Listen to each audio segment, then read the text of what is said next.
In a recent IFL TV interview, which I'm sure most of you have seen by now, Tyson Fury said that he's going to have 3 more fights before he retires, and those fights will be against Deontay Wilder in a rematch, Anthony Joshua, and Dillian Whyte. Now, we have to take this with a pinch of salt, because Tyson Fury has threatened to retire after a certain number of fights in the past, and those number of fights have come and gone, and yet here he is, still fighting. In previous interviews, Tyson Fury has said that he'll wake up one day and feel like he wants to retire, but then he wakes up the next day and feels like he wants to try and break Joe Louis's record. So he's a very erratic character, and we do have to take what he says with a pinch of salt. But theoretically speaking, if he actually was to defeat Deontay Wilder, Anthony Joshua, and Dillian Whyte in his next 3 fights and then retire, he would go down as one of the greatest heavyweights in history. Even if he never fought again beyond that, he'd go down as one of the best ever. He doesn't have the resume right now to go down as one of the best ever, but if he was to beat those 3 guys consecutively, no question about it, we're talking about a first ballot Hall of Famer in Tyson Fury and one of the greatest heavyweights to ever live, if he could do that.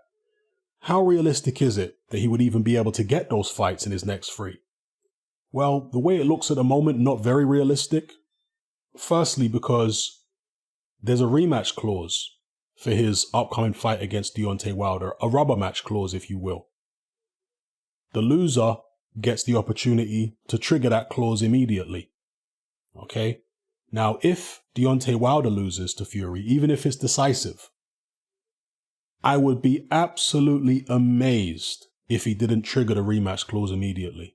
Even if he doesn't want to fight Fury again, I have to imagine there would be an immense amount of pressure from Fox, from Al Heyman, and all those around him to fight Fury again and try and get that WBC strap back, because there's a lot of people eating off Deontay Wilder right now. Al Heyman has only got 1 heavyweight title at this juncture, and he wants to keep hold of it, and he's going to go through hell and high water to try and make sure that he does. Yeah? Tyson Fury, on the other hand, if he was to lose to Wilder in the rematch, he might go for the immediate rubber match, but then again, he could pivot and go fight AJ instead, or go fight Dillian Whyte instead.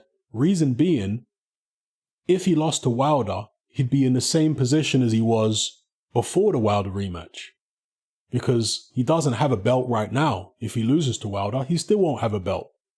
Whereas if Wilder loses, he's actually going to lose something tangible, a belt, a status as a champion with one of the major sanctioning bodies. You see? So there's going to be more of an incentive for him to take an immediate rematch than there would be for Tyson Fury to do so.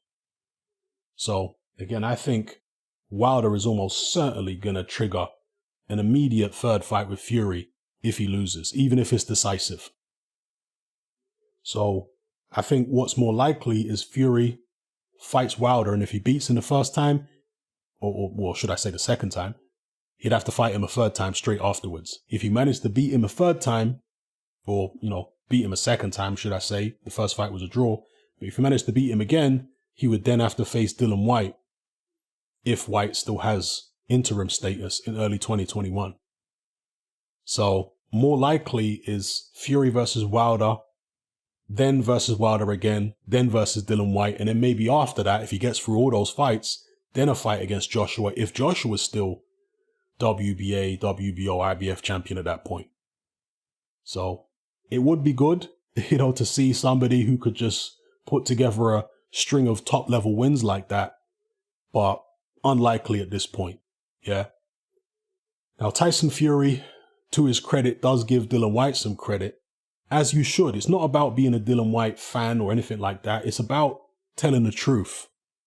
And if you're truthful, and if you're honest, and if you're objective, then you will agree with what Tyson Fury said in his comments in the IFL interview. He said Dillian Whyte deserves his shot.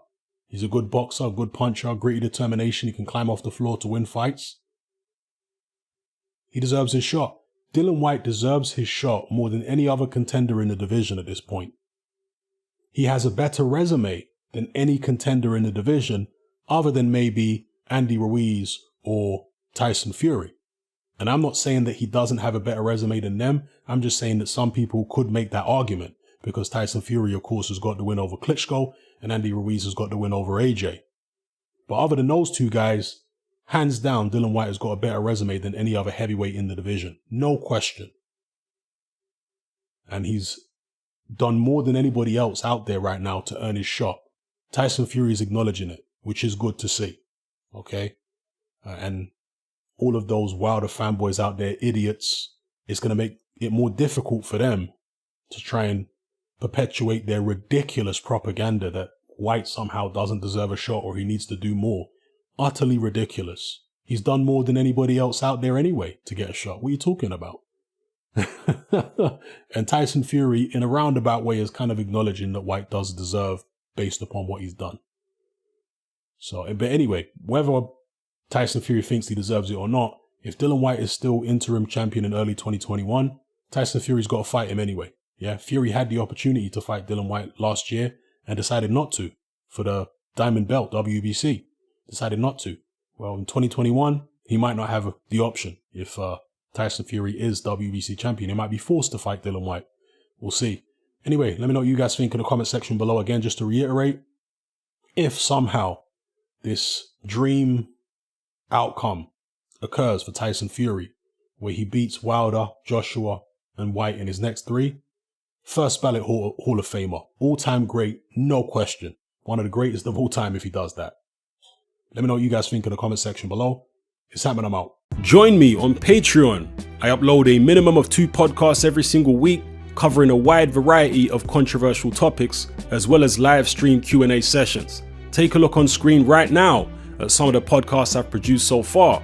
For just $3 a month, the equivalent of about £2 a month, you get access to all my new podcasts and my entire back catalogue of past podcasts, including my popular Confessions of a Nightclub Bouncer series. You can listen on your computer or on your smartphone or tablet by downloading the Patreon app from the Google Play Store or the App Store for free. The Patreon app also allows you to download each podcast in MP3. For less than the price of a cup of coffee, you get access to dozens of hours of exclusive content.